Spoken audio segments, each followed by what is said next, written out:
Maior, especialmente aos servidores e servidores municipais. Estamos iniciando mais uma edição do programa Sindicato de Destaque.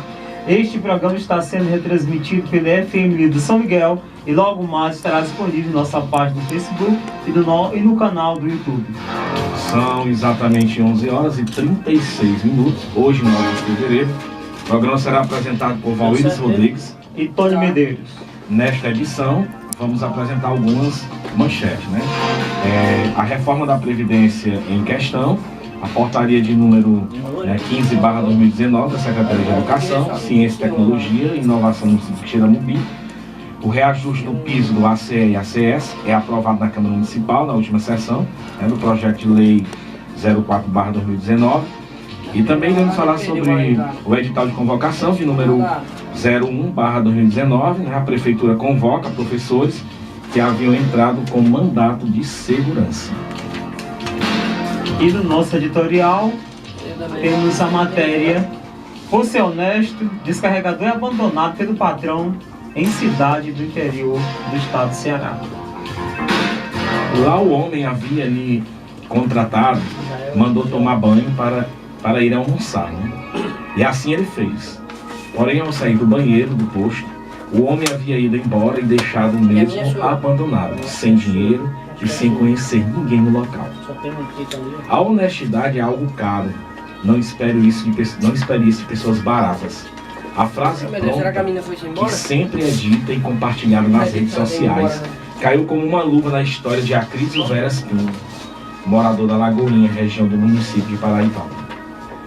Ele foi contratado por um caminhoneiro do município de Trairi para carregar 164 sacos de farinha em um caminhão e depois vir para Tamboril vender a farinha a comerciantes do município.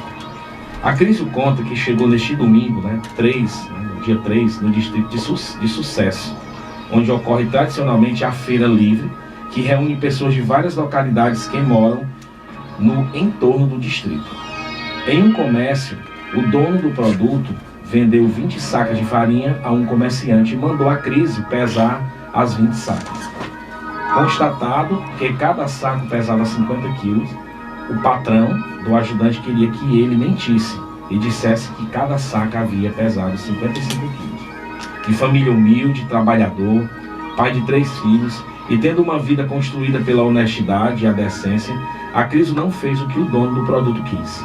Disse ao comerciante que não iria mentir e que cada saco pesava, na verdade, 50 quilos do produto. No ato de honestidade que surpreendeu, o comerciante deixou furioso o dono do caminhão, que chegou a ofender o ajudante, por ser honesto e não mentir. Acrísio contou que foi levado a um posto de gasolina na saída para Tamboril. Lá, o homem que havia lhe contratado mandou ele tomar banho para ir almoçar. E assim ele fez. Porém, ao sair do banheiro do posto, o homem havia ido embora e deixado o mesmo abandonado, sem dinheiro e sem conhecer ninguém no local. Sem dinheiro e sem ter a quem recorrer. Acrísio contou que pediu ajuda, mas não conseguiu nada. Sem lenço e sem documento, lembrando aqui a música do Caetano Veloso. Ele colocou a mochila com algumas roupas nas costas e percorreu a pé 32 quilômetros até a sede do município de Tamboril. Ao chegar em um posto de gasolina da rede de postos Lima, ele contou sua história e foi ajudado por frentistas e algumas pessoas que providenciaram comida para ele. Ele chegou aqui com muita fome, cansado, realmente é uma situação triste, contou um dos frentistas à nossa emissora.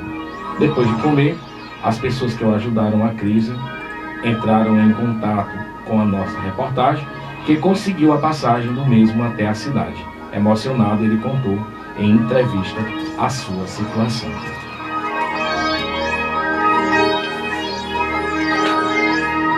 Aí o questionamento,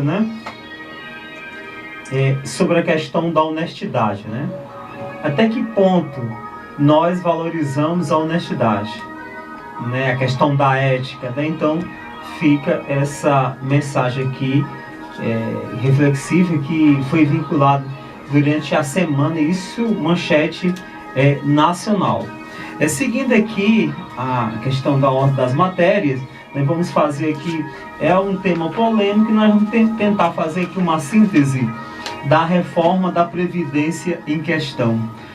Proposta de reforma da Previdência de Bolsonaro é pior do que a de Temer. Essa matéria foi retirada do site www.brasildefato.com.br. O governo quer que homens e mulheres se aposentem aos 65 anos de idade, viu, Tony? E com 40 anos de contribuição e sistema de capitalização. Matéria vinculada no último dia 5. A minuta do projeto, a emenda à Constituição PEC de reforma da Previdência que o governo de Jair Bolsonaro e PSL deve enviar ao Congresso Nacional este mês é pior para os trabalhadores do que a do ex-presidente Michel Temer. O texto da PEC, obtido pelo Estadão, prevê a obrigatoriedade da idade mínima de 65 anos para homens e mulheres se aposentarem. A proposta que Temer tinha encaminhado prevê idade mínima de 65 anos para homens e 62 para mulheres. A PEC de Bolsonaro prevê ainda que quem quiser receber 100% do benefício terá que trabalhar 40 anos e cria um sistema de capitalização de caráter obrigatório. A capitalização da Previdência é uma espécie de poupança que os trabalhadores serão obrigados a fazer. Eles terão de abrir uma conta individual para depositar um percentual do salário todos os meses para bancar seus benefícios no futuro. Adotada no Chile durante a ditadura militar, a capitalização da Previdência levou aposentados à miséria. Atualmente, há duas formas de se aposentar no Brasil. Por idade, com a exigência de ter 65 anos, homem, 60 anos, mulheres, com no mínimo 15 anos de contribuição, ou por tempo de contribuição, quando não se exige idade mínima, mas são necessários 35 anos, homens, e 30 anos, mulheres, de pagamentos ao INSS. Vale ressaltar que no caso de professores e professoras, diminui 5 anos. A reforma deve ser enviada pelo governo Bolsonaro até o fim do mês ao Congresso. Acaba com a possibilidade de se aposentar por tempo de contribuição. 40 anos contribuindo. O texto obtido pelo Estadão e confirmado pela agência de notícias por duas fontes da equipe econômica propõe que o tempo mínimo para se aposentar pelo INSS seja de 20 anos, com recebimento de 60% do benefício. A cada ano a mais, acrescentará 2 pontos percentuais até chegar a 100% do benefício com 40 anos de contribuição. No regime dos servidores públicos, a contribuição mínima começará com 25 anos para se ter direito, e chegar até 100%, onde serão necessários 40 anos de serviço. Capitalização. Os trabalhadores poderão usar parte do fundo de garantia por tempo de serviço, caso queira, para complementar a contribuição sem prejuízo de outras fontes adicionais de contribuição patronais e do trabalhador. Será vedada a transferência de recursos públicos para esse novo sistema, diz a proposta preliminar.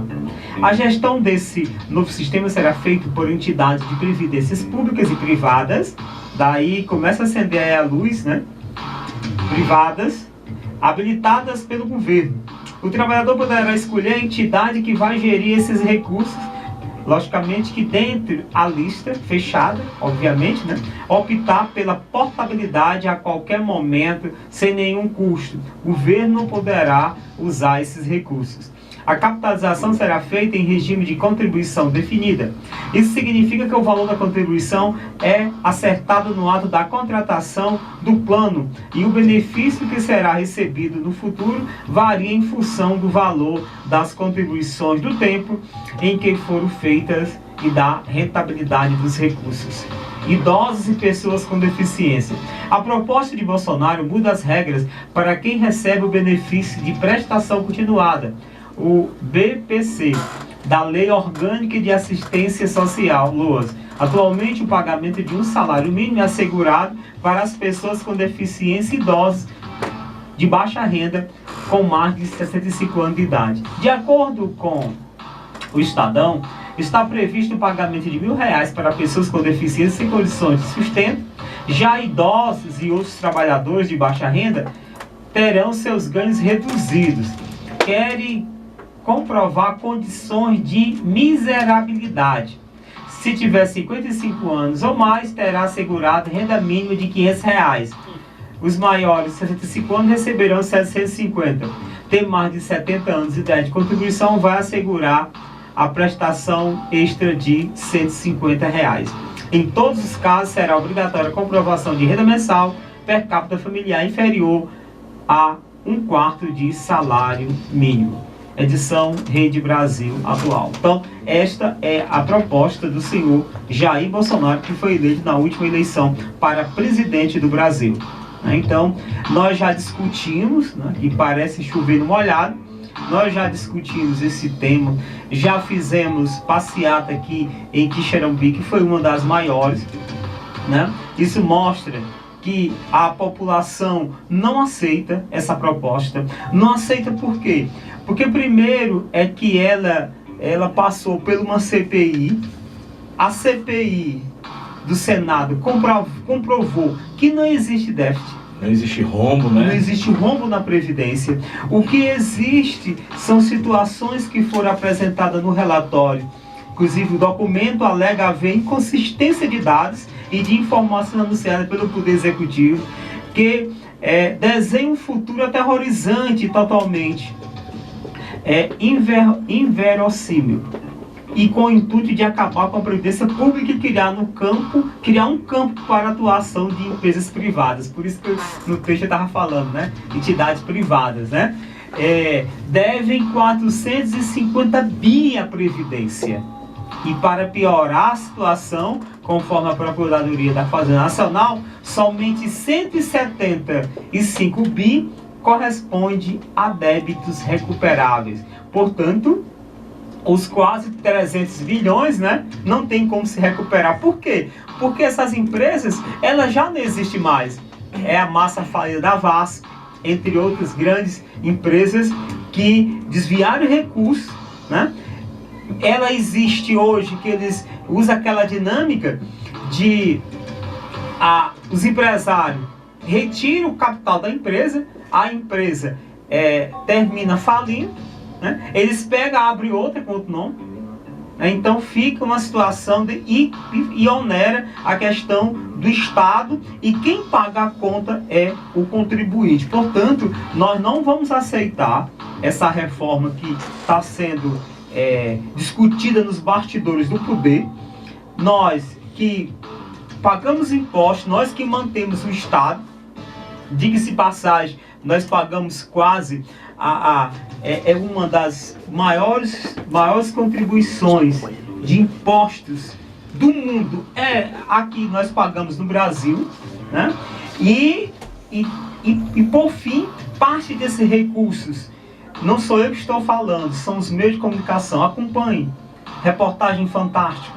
Essa matéria aqui, isso é corrupção, As pessoas honestas nesse país são punidas por ser honestas.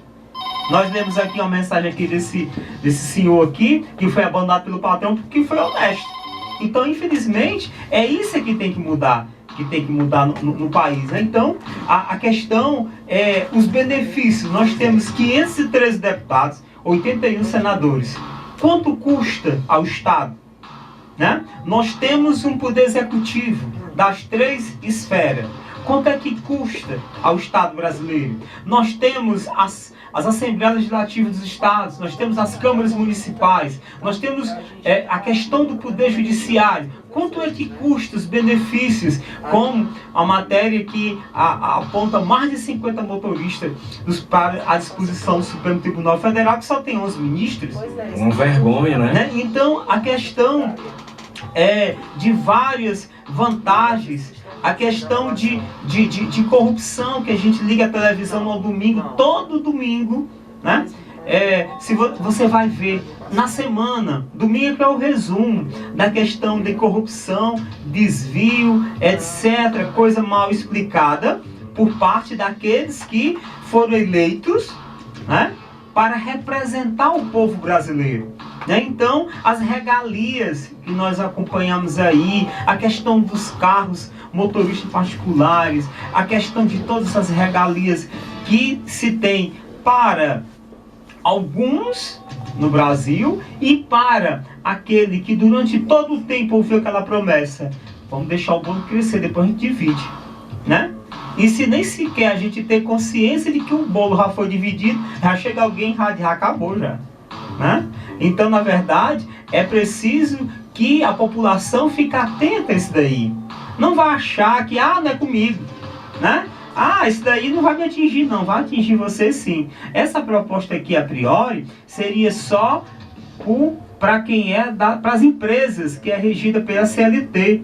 Mas é só questão de tempo para chegar até o servidor público, né? Então, trabalhar 40 anos de contribuição. Aí, senhor ouvintes, senhora ouvintes, você deve estar se perguntando: e o deputado, um senador, ele contribui para a sua aposentadoria?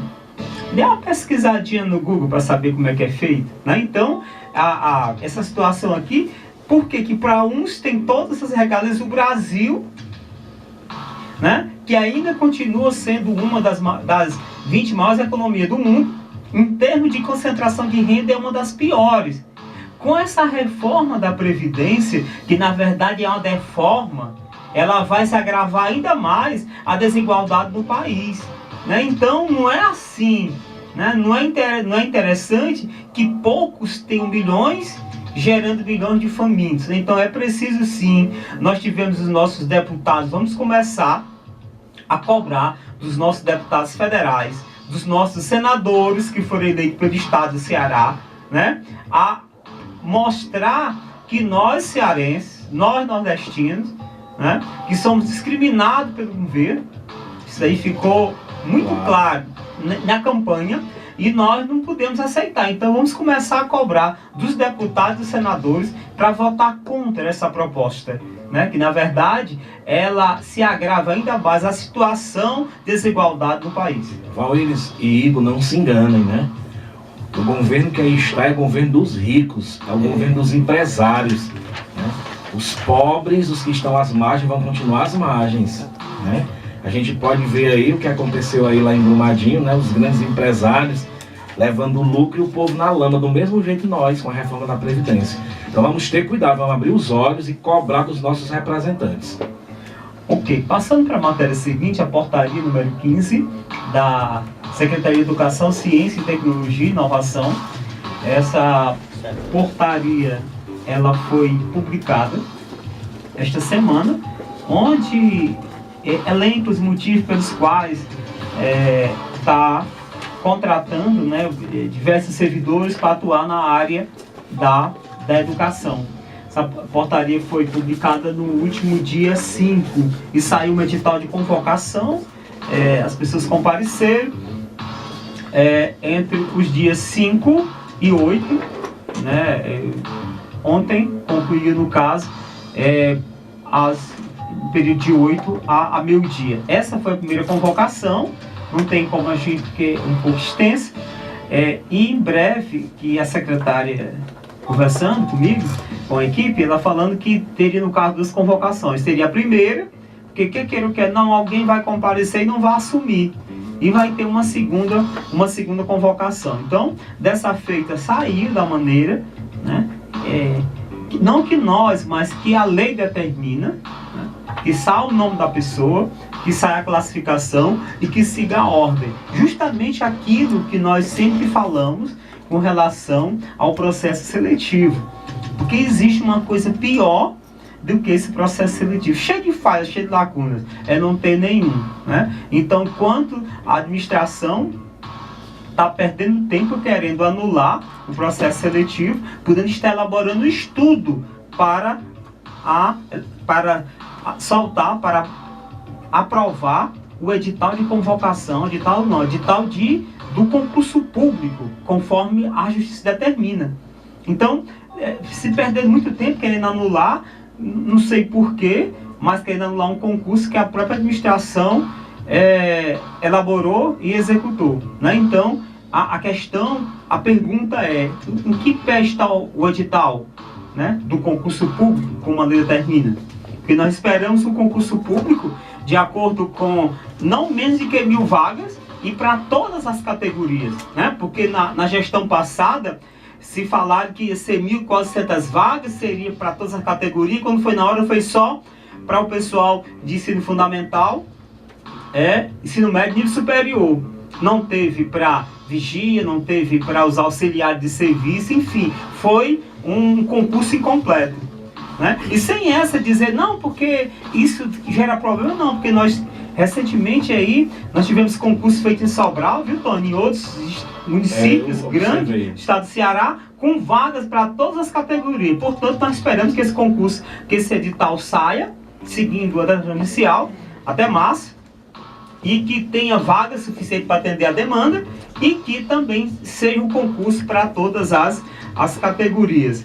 E também, aproveitando a deixa do tema, foi convocado, né, através de ordem judicial, né, 25 professores polivalentes, né, eram em torno de quase 50 e poucos, e que estavam pleiteando isso daí, entrado na justiça o primeiro grupo de 25 professores, aí muito pergunta, meu nome não está, porque a prefeitura teve para fazer até o dia 6 de agosto. Até lá, depois dessa data, somente através de mandado de segurança, e é esse daqui. Temos outros, né?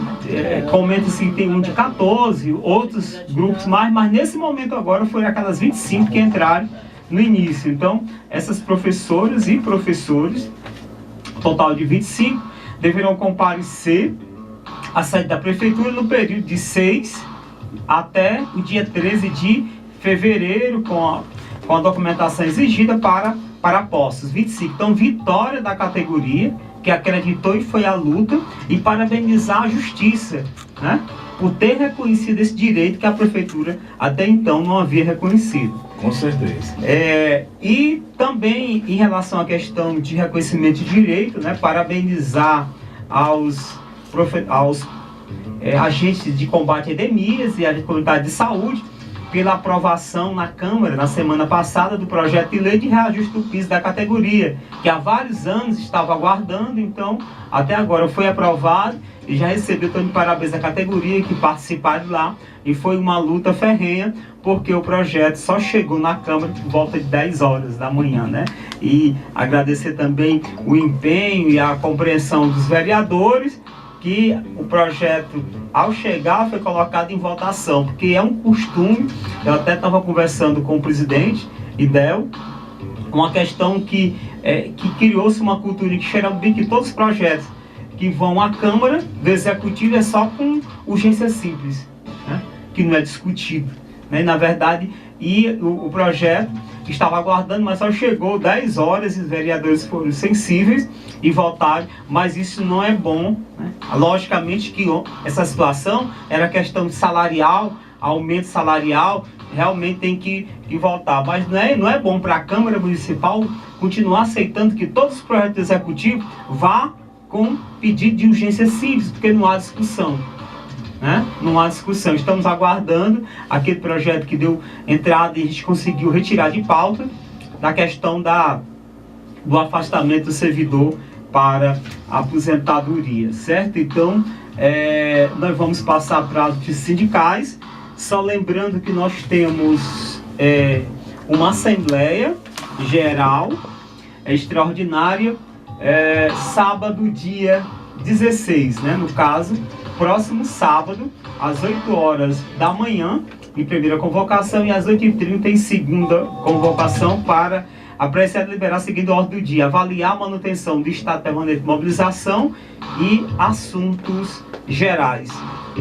Nós temos aqui a questão de uma previsão, vou ler aqui o que foi passado, que hoje a Prefeitura Municipal, de ontem para hoje, está disponibilizando na conta o pagamento das seguintes secretarias: Agricultura, Cultura, Esporte, Infraestrutura, 10% da Educação, Assistência, Quiprev, e o restante da Secretaria de Saúde. gerenciamento de saúde, policlínica, hospital, Pontes Neto, CAIC, CAF, laboratório, vigilância e aquele rateio do PEMAC. E também com isso, né, segundo o chefe do RH da prefeitura, com esses pagamentos, a prefeitura finaliza o pagamento referente ao mês de janeiro. Nós, desde cedo, nós colocamos aqui no grupo para saber se havia confirmado esses pagamentos, e uma boa parte aqui confirmou, né? Ainda estamos aguardando um ou outro, nós estamos divulgando aqui porque foi essa previsão foi nos repassado ontem, né? Que simplesmente faz o checklist para saber se realmente saiu, porque às vezes divulga e não sai, mas essa relação foi nos repassado ontem, né? O Recursos Humanos. E está aqui agricultura, assistência e cultura, educação, esporte, infraestrutura, que breve, saúde, porque esse bloco aqui da saúde, aí a questão do gerenciamento, que faltava, policlínica, hospital, Pontes Neto, CAIC, CAF, laboratório de vigilância, né? Foi confirmado que o rateio do PEMAC saiu, né? Então, com isso, se tivesse confirmado, a prefeitura finaliza então o pagamento referente ao mês de janeiro de 2019, né? Então, só lembrando o horário de funcionamento do sindicato, tá? Nós estávamos funcionando em horário diferenciado no mês de janeiro, mas desde da sexta-feira da semana passada, que já está funcionando horário normal, de 7h30 às 11h30 e das 13 às 17 horas. Então, isso a gente encerra o programa de hoje, agradecendo pela audiência e convidar para estarmos, se Deus quiser, no próximo sábado, a partir das 11h30. E boa tarde a todos.